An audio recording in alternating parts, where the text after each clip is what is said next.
Je trouve juste un chiffre hyper important. Ah, je l'ai retrouvé. Salut à tous, aujourd'hui on est sur le ID Talks numéro 44 et on va parler d'un sujet qui m'anime beaucoup en ce moment sur les réseaux sociaux, c'est la question de la frugalité carbone.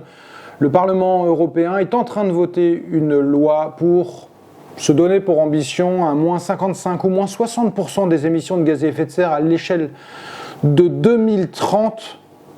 Et je me demande bien quel va être l'impact de tout ça sur notre secteur du tourisme et sur celui du voyage en particulier. ID Talks 44.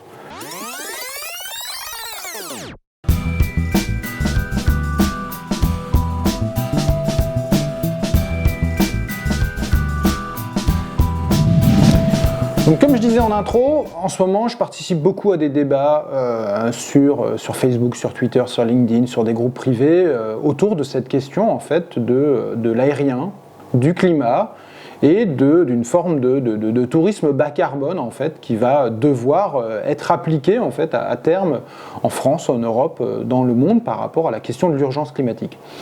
J'ai l'impression que dès que je relais des informations, on me traite un peu comme un extrémiste en fait de cette question-là, alors que je suis pas un anti-aérien.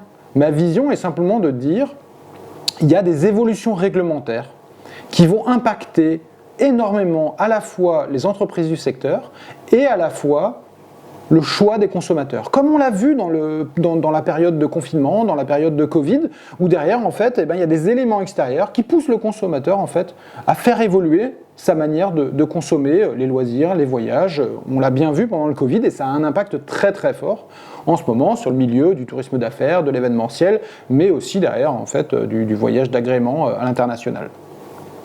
Le point clé, c'est on a la commission environnement du Parlement européen qui a validé un moins 60% de baisse des émissions de gaz à effet de serre d'ici à 2030. Ça veut dire dans moins de 10 ans, il va falloir qu'on réduise de 60% nos émissions de GES. C'est un truc énormissime, mais ce qui va permettre normalement en fait d'être en règle en fait avec les accords de Paris qui ont été signés lors de la COP21 en 2015.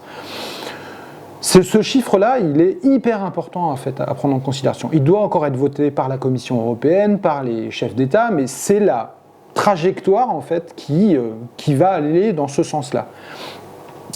Il y a un document sur Internet que vous pouvez regarder, je vous mets le lien, qui est en gros le Climate Target Plan de l'Europe 2030 et qui montre en gros c'est quoi un peu la vision pour tendre vers cette vision de moins 60% d'ici à 2030. Là-dedans, on parle aussi de la question de l'aérien, de la question du maritime et comment ces secteurs-là vont devoir évoluer par des écotaxes, un rehaussement du prix carbone. Et tout ça, ça va impacter complètement le prix à un moment donné des billets d'avion et du voyage de manière générale. Et je pense qu'il va y avoir aussi des incitations au niveau du grand public et des consommateurs pour pousser les gens à réduire leur empreinte carbone parce que ça me paraît logique qu'il y ait aussi une action là-dedans. Donc possiblement des cartes de crédit carbone, donc en gros votre carte de crédit normale sera pluguée avec votre compte carbone et il va falloir tendre une réduction en fait de votre empreinte carbone année après année jusqu'à la neutralité carbone qui est voulue ou en tout cas prônée pour 2050. Et en fait, quand je parle de ça sur les groupes, on me dit non mais c'est pas possible, il faut qu'on trouve d'autres solutions, l'avion vert, et on a vu là une news qui est sortie, 2035, Airbus veut sortir son avion hydrogène vert, mais hydrogène c'est quoi? Comment on casse une molécule aujourd'hui d'hydrogène comme ça, par magie, ou il faut peut-être de l'énergie pour ça, et donc il y a des gros débats encore, il y a même des ingénieurs aéronautiques qui posent vraiment des doutes sur cette ambition-là, en fait, sur un avion propre d'ici à 2035. Donc c'est toujours au final la même voie, c'est le conflit entre les gens qui pensent que les solutions technologiques vont nous permettre en fait de nous en sortir tout en continuant à se gaver en matière de voyage et de loisirs et de consommation, et ceux qui pensent qu'à un moment donné, il va falloir décroître, faire moins, parce qu'en fait, on ne peut pas avoir un découplage entre croissance du PIB et émissions de GES. Et là-dedans, eh ben, je pense qu'à terme, avec les impacts qu'il va y avoir sur la question de la réglementation européenne, sur le carbone et par rapport à la question de l'urgence climatique, les impacts vont être réels. Moins 60% d'ici à 2030, ça va avoir un impact énormissime en fait sur le milieu des voyages. Je reprenais les chiffres en fait qui sont partagés un peu vieux maintenant, mais de la DGE, de Bercy, sur la manière de consommer des Français, mais aussi la France, comment elle reçoit des touristes internationaux. On reçoit environ 90 millions de touristes internationaux pré-Covid. La France sera moins impactée en fait par ces enjeux-là, parce que 75% des touristes internationaux viennent par la route et non pas par l'avion. On a seulement 20% des touristes internationaux en fait qui viennent par l'avion. Eux, comment on va gérer cette situation pour peut-être que certaines destinations infra en France, qui sont très dépendantes en fait de marchés lourds en carbone, vont devoir évoluer sur leur marketing promotionnel en fait par rapport à des destinations lointaines. Paris par exemple, qui a été très impacté en fait sur le Covid. Et par rapport au voyage des Français à l'international, on a 48% des voyages qui se font principalement en Europe. Mais les autres voyages à l'international des Français, c'est à l'international. Et quand on regarde de près des chiffres, on a 3,2 millions de voyages par les Français qui se font en France en avion, et on a 15 millions de voyages des Français qui se font à l'international en fait en avion. Et ça, on est sur 18 millions de voyages qui sont organisés, qui sont gérés en avion et dont lesquels il va falloir baisser en fait cet impact carbone. Et parmi ça, on a 38% en fait de voyages à l'international qui sont organisés via des tours opérateurs. Comment ces 38% vont évoluer dans les 10 prochaines années par rapport en fait à cette baisse de 60% des émissions de gaz à effet de serre?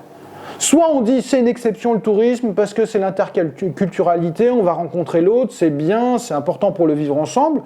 Mais alors, est-ce que cette exception en fait du voyage va être acceptée par le peuple, par la plèbe qui n'a pas les moyens en fait de voyager? Est-ce qu'on va pas avoir encore plus de gilets jaunes dans les rues parce qu'en fait on va vouloir abolir les privilèges des plus riches? Ou est-ce que derrière ça va bien passer? J'ai de gros doutes aujourd'hui que la crise sociale ne se fasse pas et ça ne gueule pas par rapport à certaines personnes qui auront encore la capacité en fait de voyager à l'international. Donc il y a une vraie réflexion qu'il faut qu'on ait sur la question de la croissance écologique ouverte qui est prônée aujourd'hui par pas mal de gens, cette question du découplage et en même temps derrière vers quoi on va évoluer sur nos voyages. Je voudrais qu'on fasse une vraie étude sur l'impact de ce moins 60% sur les futures consommations en fait des voyages en France et en particulier pour certaines destinations infra, pour que derrière on fasse évoluer en fait les stratégies en fait de ces territoires pour qu'on ait réellement une adaptation là-dessus et une adaptation bas carbone. J'aimerais bien avoir votre avis sur l'ensemble de ces questions. C'était peut-être un peu long, mais je pense que c'est important comme sujet. Donc n'hésitez pas à commenter, à partager et on continue à échanger sur cette question. Merci.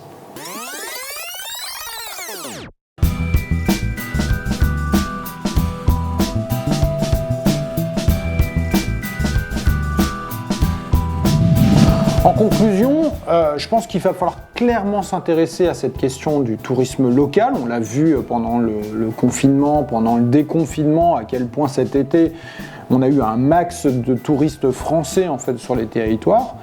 L'avenir des destinations et des organismes de gestion des destinations, c'est véritablement la question du loisir et non pas uniquement en fait du tourisme et du tourisme international, surtout par rapport à ce que je viens de dire en lien avec les futures réglementations européennes.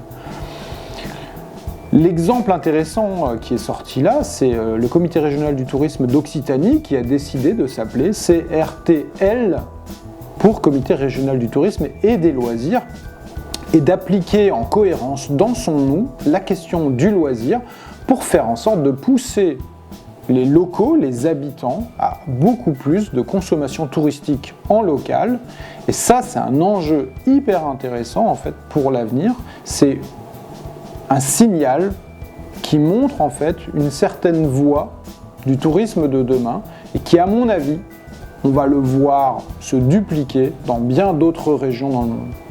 Maintenant, la question qu'on va pouvoir se poser, c'est comment certaines destinations totalement dépendantes de l'aérien, comme les destinations insulaires, la Réunion, la Corse, la Nouvelle-Calédonie avec qui j'ai échangé dernièrement, comment ces destinations vont imaginer en fait un tourisme, s'il y a lieu d'être, par rapport en fait à ces enjeux carbone, parce que la dépendance va être assez complexe à gérer. Merci et à bientôt.